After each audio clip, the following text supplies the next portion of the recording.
Welcome back to the Small Business Sweet Spot. This week's episode's guest is hands down one of my favorite people on the planet. Emily Aborn is a content copywriter, speaker, and podcast host. She's been an entrepreneur for over a decade with experience running brick and mortar and online businesses. She has collaborated with thousands of individuals in over 100 industries as a copywriter. She brings personality, creativity, and message to life as she guides others to build community and relationship-based businesses.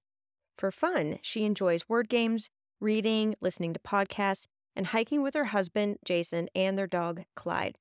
Listen in, and I hope you enjoy the conversation. Hello, and welcome to the Small Business Sweet Spot. I'm your host, Barb Davids, and this show is dedicated to helping small business owners like you get more organic website traffic, and also to help create and distribute content and analyzing the numbers so that we can make better informed marketing decisions. It is action-oriented, direct, and conversational. I'm so glad you're here. Let's go. Thank you, Emily, for joining me today. It's so good to meet you sort of in person, I guess. Yeah, this is as close as we're going to get. And thank Yeah. you, Barb. I'm so excited to be here. Yeah, I know you're going to talk about this in your podcast, and just to give a little perspective, we're going to talk about content, copywriting, repurposing. But we found each other through Podmatch, and I know you have a full-on episode. By the time this one gets aired, it'll probably be already out, so people can go take a listen to that about how Podmatch works and guesting. And so that's how we met, basically. And I think it was meant to be given our industries. Yes, and after listening to a lot of your episodes, I feel that it is also synchronistic. But yeah, I talked about Podmatch. Actually, I think I have like now 3 episodes raving about it. It's really a great platform for collaboration, just like this one. So I'm excited to be on it. I always try things experimentally in my business, and this one has passed the 3-month test. Yeah, absolutely. Let's dive into that first before we get into the repurposing. So I want to get your gauge on experimental things.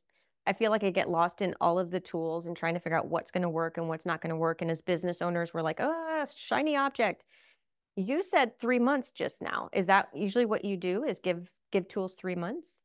Oh, well, I guess it would depend on the tool, So I'll give you another example. I was looking at switching from my email service provider, which right now I've been using MailChimp since 2008. So I didn't want to leave, but I also don't Right. like how much they charge me.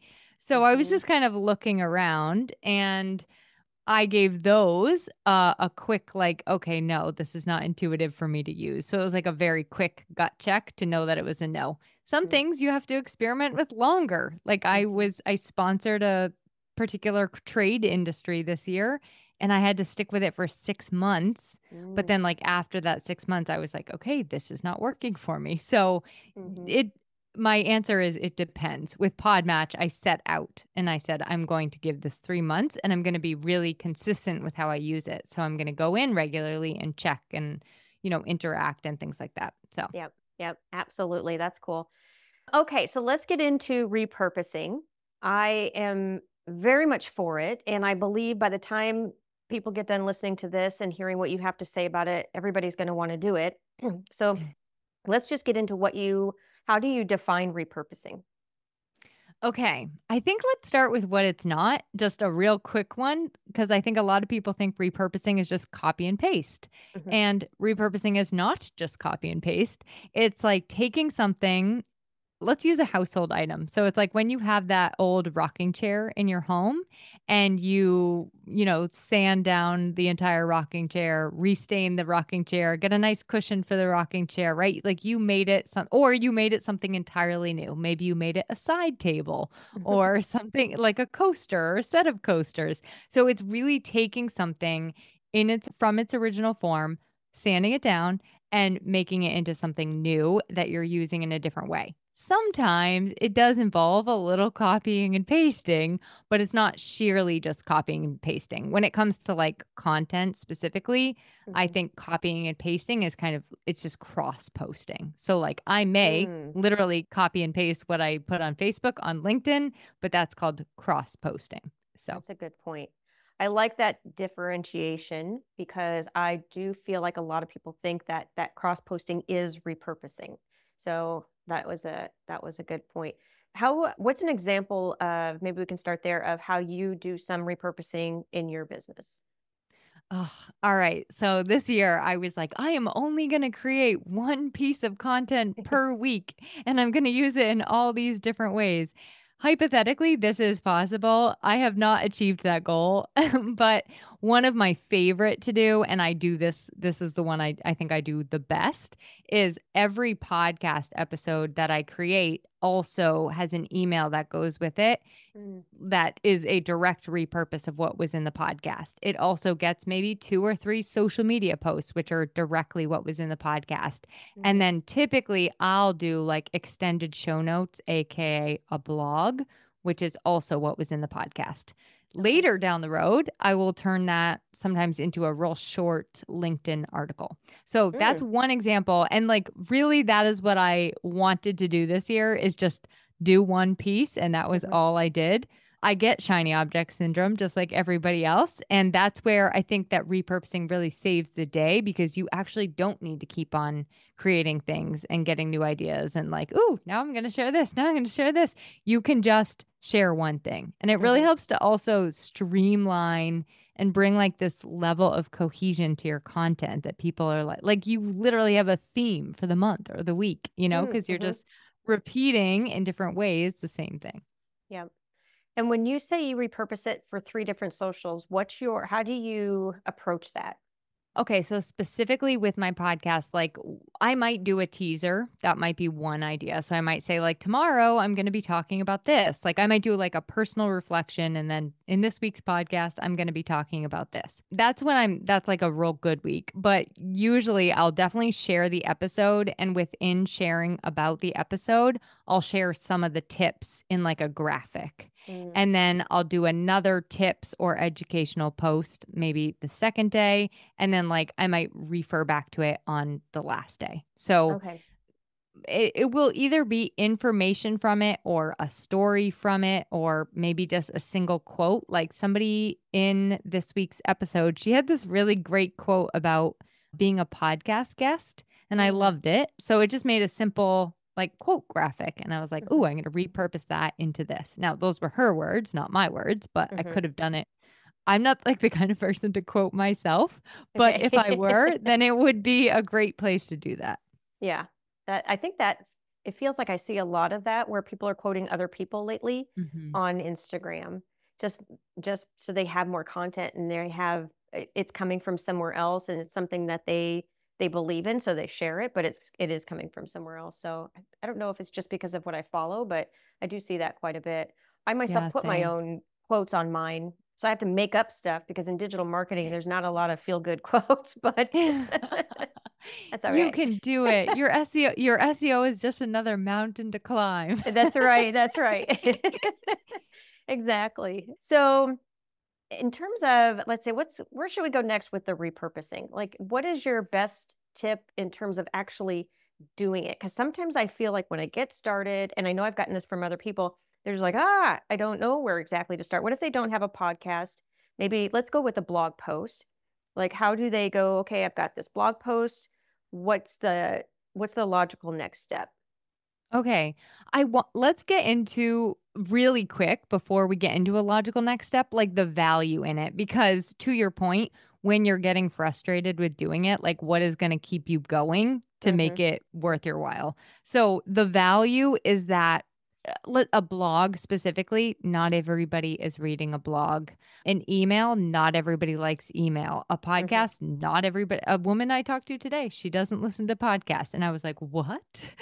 so, so you just have to think like people are interacting with your content in different ways, and I like to think of repurposing as just like kind of more touch points for us. So we're just getting different. We're kind of like reaching different brains and different types of people with the way that we can break things out. So that's what keeps me going. And that's why I'm like, no, this is why I'm going to do this email, or this is why I'm going to do this social media post. Mm-hmm. As far as like breaking it down. So let's say we have like a listicle blog. Those are super popular. You just mentioned one actually in this week's episode where you said, you wouldn't, or if you were going to do like 2024 marketing trends, Mm-hmm. 10, 20, 2024 marketing trends, right? So if you have a listicle, you could take every single one of those items in your listicle and turn that into an entire social media post. So maybe your first marketing trend is that video is going to be king, right? Mm-hmm. Then you can make a post. You could probably do an entire podcast on why video is going to be king or why video is king. But you could make a post why video is going to be king in 2024 and like use a personal story or use trends you're seeing or use research. So I also like to think of repurposing as like it kind of takes any idea that you have and forces you or challenges you to look at it from a different angle. So like you're kind of like, ooh, and what else is there? And what else is there? And what else is there? I'll give you a fun personal example. I took an SEO course last year. It was 9 months long. And in 2 of the months, one of our projects was that we had to come up with, I think, 8 SEO long tail keywords, and they were all in the same vein, and then repurpose them into different things. So you had to create like all those different pieces of content and blogs. So my topic was repurposing. So I found 8 long tail keywords about repurposing, and I made 8 different blogs about repurposing. So just that topic alone, I was able to come up with like all of these different ways to think about it. Okay. And I think that's really the power of it, is like it gives you an opportunity to see like that you can actually go way deeper on topics versus wider. So a listicle is an easy example. If you have something that's a little bit more storytelling in nature, you do sometimes like have to put things in context. Like, I don't know if you've ever seen this, but I've seen people take something directly from their email and like try to translate it onto, let's say, Instagram or something. And it's just like not the best platform for that, the way that they did that. So sometimes you have to like shorten things, put things in context, make it like a little quicker, snappier. But a story is another great thing that you can pull out of any one thing that you share. And I mean, so far you and I have already exchanged like 5 different stories. So when I'm on like an interview like this, I always listen for the questions you ask me. And I'm like, ooh, I could turn that into something. I could turn that into something. Like these are all little pieces of content you and I could take from here and repurpose too. Right, right. Giving each other credit like you do so well. Yeah. Oh, thank you. Yeah. You just got some great stuff on Instagram. If you as a listener are not already following Emily Aborn, please go over to Instagram. Like right now, just pause this, go over there. It's a fun account to follow. I just like watching all your stuff. And you did get done with your painting on your deck, right? Yes, the deck is done. That turned out amazing, by the way. Yeah, that was a beautiful deck. Thank you. So, all right. So, side note, that was good. All right. So, we are in very complementary industries. And speaking of repurposing, and I know we talked a little bit about this before we got on here to touch on the part about the investment. And you were just talking about the value of repurposing, but even the step before that.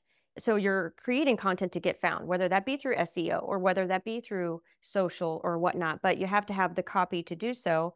And I feel like our industries, copywriting and SEO, just really go hand in hand. It's funny because when I first started this business, I did not see that at all. It was hysterical to me now looking back on it, how much I did not see that. But the whole point of SEOing is creating content so that you can get found. And the step before the blog is the writing, right? You have to get the copy to put into the blog post.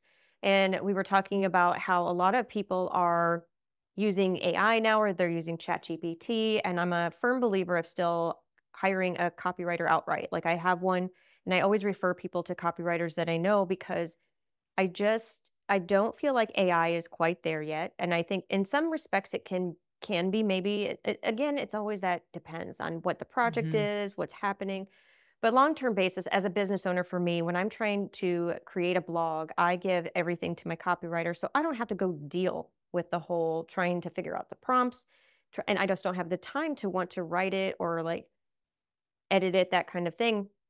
And there is investment in the copywriting because once you put that on the blog and you're repurposing, then you have the copy to use again, in different formats, in different mediums, all across all of your channels. So there's an investment for the copywriting side before the repurposing even, right? Yeah. And actually, just another way that I think that the value is there when you're having it, if you're having somebody else do it, but you can do this for yourself too, is like every page on your website, you thought long and hard about what is going on that page. And it's Mm-hmm. such a shame to only let it live on that page where people sadly are not reading every single word, like that brilliant sentence. They're Yeah. not always reading it. So turn that sentence into something else and use it in another way and get it in front of more eyeballs. Like even your homepage and your about page are all like really great sources to repurpose. So I like to your point, it can take that investment that you made, whether it be your own time and energy or your money to have somebody else's time and energy, take that investment, and repurposing just helps it to go even bigger, even further. Mm-hmm. Yep, that makes sense. And your podcast is called Content with Character. Can you give a description of what that means? Sure. Yes. So character is kind of like that je ne sais quoi, right? That like I see the science of SEO and what actually goes into the flow and the structure of websites and content and all that stuff.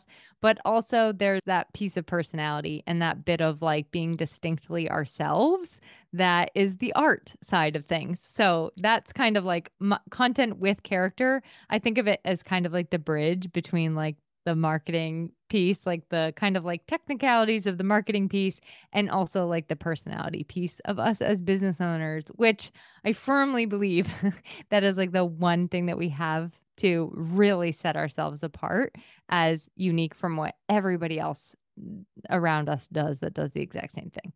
Mm, that's very true. That is very, very true. Differentiation. Be different, right? So you can Yes. stand out. All right. So let's go back to repurposing. I kind of got off on a tangent just because, but what do you use any tools for repurposing or You mentioned ChatGPT, and honestly, that's a great tool to help you repurpose. Like you can, that's where I like AI is you could plug in a blog or a transcript and say, "Hey, can you help me make this into 3 social media posts? Can you find a great Mm, quote in here and help me to turn that into something else?" I personally, I haven't played much with ChatGPT in that way. I usually use it for like outlining, okay. but I have used Otter AI for repurposing. Mm, And what I'll do is I'll take my podcast audio, upload it into Otter AI. I think you could do this with a blog. No, you couldn't because it has to be audio. So okay. I'll put it into Otter AI and I'll say, I'll either ask it to outline an article for me, and I'll let it know I'm using this on LinkedIn. I want it to be in the first person. Can you either outline this article for me or just give me like the 5 main takeaways? And then sometimes I'll ask it to do like a little, like, what would you recommend I pull from this for 3 social media posts as well? It's awesome. And it never sounds like me. It never sounds good. I always have to fix it, but that's okay because it's a super starting point for me. And like on LinkedIn, I just want a short article. I don't want a whole full length blog. If I'm writing a blog, I'll usually just do it myself. I won't Yeah.